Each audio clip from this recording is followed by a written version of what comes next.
Every story begins with a question, but mine began with an accident. I'm Aaranya, 17 years old, a student at a convent school in Delhi. Nothing special in life. Boring school, overprotective parents, and just one friend, Zoya. But everything changed after that night. 11:07 p.m. I received a strange WhatsApp message on my phone. What you're looking for is within you. Come to the terrace, alone. I was shocked. I'm looking for something? I hadn't told anyone that for the past 2 weeks I'd been feeling strange, like someone was watching me, like something wanted to speak but no voice came out. I looked outside the window. The entire neighborhood was silent. Mom and Dad were asleep. And inside me, there was a strange restlessness, as if something was pulling me. I quietly went to the terrace. There was no one on the terrace, just a black diary lying in the corner. Only one name was written on it, R. I opened the diary, and on the first page it said, "If you're reading this, your time has begun. Don't trust yourself. Don't trust anyone." I was shocked. Nothing made sense. Whose diary was this? Why did I get it? I started to go back downstairs with the diary, when suddenly someone grabbed my hand from behind. "Stop." I turned around, no one was there. But on the wall, a new message had appeared. "You're next." The next morning, I reached school. Zoya saw me and asked immediately, "Are you okay? Why didn't you answer my calls?"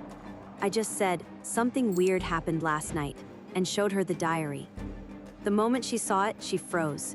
"Aaranya, this belongs to my cousin, Radhika, the one who went missing last year." I was stunned. How did this diary end up on my terrace? Zoya whispered, "Because maybe you're next." After school, I found a small note tucked behind the diary. A7, old railway quarters, where it all began. I Googled the address. It was in my city, but it had been shut down for years. No one was allowed to go there.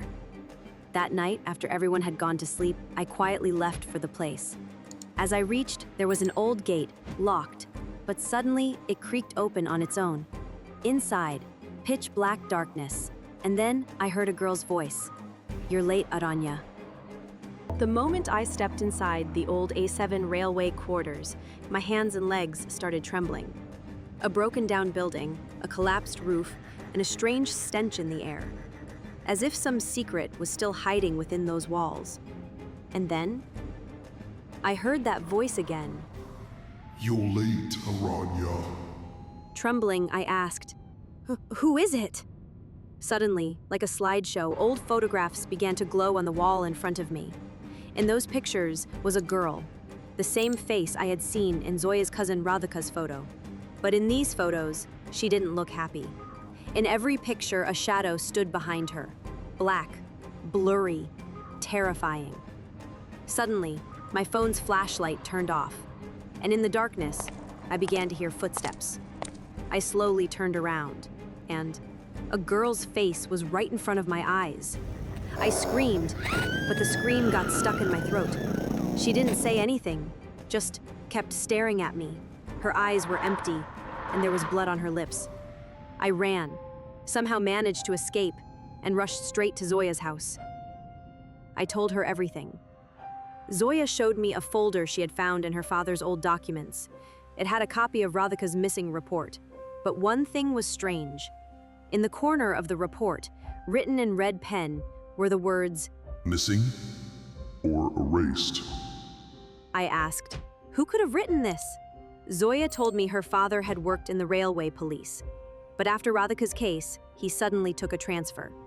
Maybe he saw something he didn't want to tell us, Zoya said. 2:13 a.m. I got another message. "You don't have much time left. Look out the window." I peeked out the window. A man was standing there, tall, wearing a black coat, and his face was covered.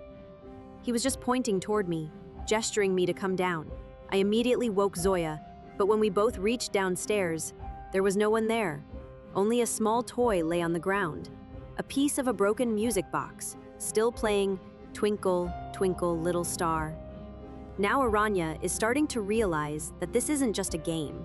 Something very old and very dark is hidden within the walls of this city. But who is this shadow?